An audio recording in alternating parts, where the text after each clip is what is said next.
In February 2000, a startup airline launched out of New York with one theory. Flying in America had become miserable. Not uncomfortable miserable, soul-crushing, makes you reconsider whether you really need to go miserable. Legacy carriers had spent 30 years treating passengers like cargo, charging for everything, and competing primarily on how efficiently they could disappoint you. JetBlue's founders believed there was a different way. Real leather seats in economy, free live TV, legroom that didn't require a medical waiver, one class of service, because every passenger deserves to feel like a person rather than a revenue unit. For over 2 decades, it worked. JetBlue became the airline people actually liked. In an industry that generated roughly the same customer warmth as a parking ticket, that was genuinely extraordinary. Then, in 2022, JetBlue's leadership looked at everything they had built and decided it wasn't enough. What followed was one of the most instructive business disasters in modern aviation. Not because JetBlue was reckless, but because they were rational, and rational turned out to be the most dangerous thing they could have been. To understand the decision JetBlue made, you need to understand the market surrounding them. By 2022, American commercial aviation had been consolidating for 20 years. Every crisis, 9/11, the 2008 collapse, COVID, produced the same outcome. Mergers, bankruptcies, and fewer carriers controlling more seats. U.S. Airways absorbed America West, then got absorbed by American. Continental merged into United. Northwest disappeared into Delta. The result? 4 carriers, American, Delta, United, and Southwest, controlled roughly 80% of all domestic seats. Not conspiracy, just what happens when an industry with enormous fixed costs survives repeated crises. The strong absorb the weak. The remaining players become structurally dominant. JetBlue sat at 6th. Spirit was 7th. 6th sounds survivable. In this market, it wasn't. Gate access at congested airports flows to the carriers with the most flights. Corporate travel contracts go to airlines with the largest networks. Loyalty programs generate billions when tens of millions of people use them daily, and those people use the programs of the airlines they fly most, which are the biggest ones. The advantages compound. You can be better, and JetBlue genuinely was better in many ways, but better doesn't automatically translate into bigger, and bigger is what generates the resources to keep being better. Robin Hayes, JetBlue's CEO at the time, understood this clearly. His argument was direct. In a market this consolidated, you need scale to compete for the passengers, contracts, and routes the Big Four dominate. Staying 6th indefinitely is not a strategy. It's a slow decline with nicer seats. Spirit's 200 aircraft, its Florida and Caribbean network, its cost structure. JetBlue's brand, its Mint business class, its customer loyalty. Together, they'd be 5th. Large enough to apply real competitive pressure on routes where American and Delta currently operated with no meaningful challenge. In April 2022, JetBlue offered $3.8 billion, $33 per share, a 52% premium over Spirit's market price. Then the government said no. Here's the part most coverage misses. The Spirit merger wasn't the first time the DOJ told JetBlue to stop. In 2020, JetBlue had formed the Northeast Alliance, a code-share arrangement with American Airlines coordinating schedules and sharing revenue between New York and Boston. The logic was reasonable. Together, they could compete more effectively against Delta's dominance in the Northeast. The DOJ sued in 2021. Their argument was straightforward. The Northeast Alliance effectively turned 2 competitors into one operation, removing the independent competitive pressure JetBlue had historically placed on Americans' pricing. In May 2023, 11 months into the Spirit fight, a federal judge in Boston agreed. The Northeast Alliance was ordered to end. Think about that sequence carefully. April 2022, JetBlue announces the Spirit deal. May 2023, a federal court says specifically, in aviation, in this administration, consolidation that removes competitive pressure gets blocked. JetBlue kept going anyway. Not irrationally. Hayes had a genuine argument. Spirit wasn't just cheap.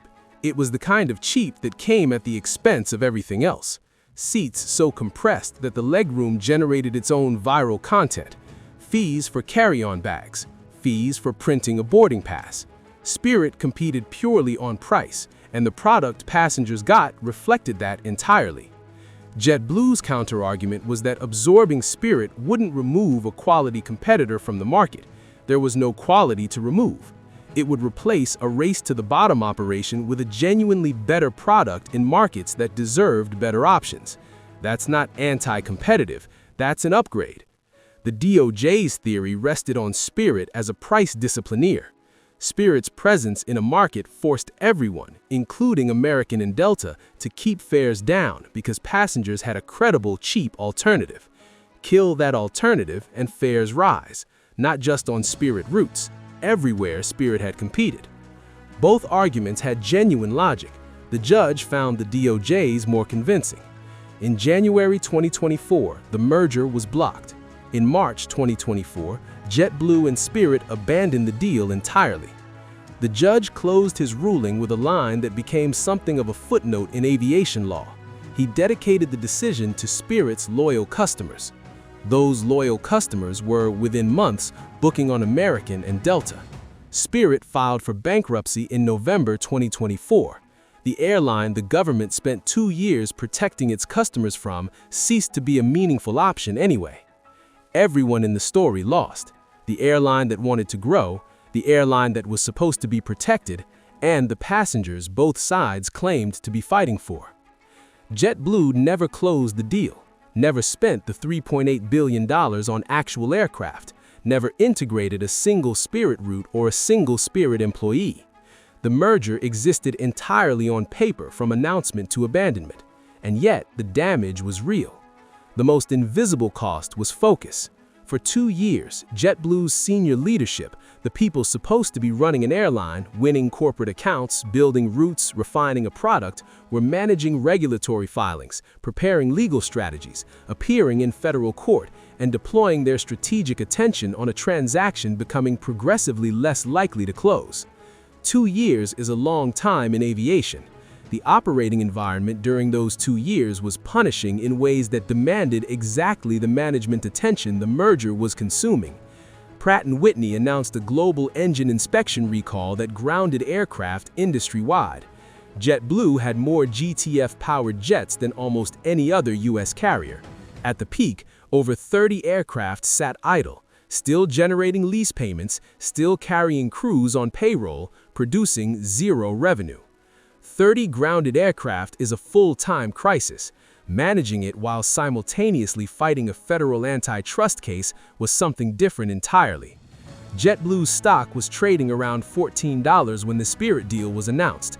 By late 2024, it had fallen below $4, a decline of over 70%, while the rest of the airline sector was recovering strongly. American, Delta, and United all posted significant recoveries in this period.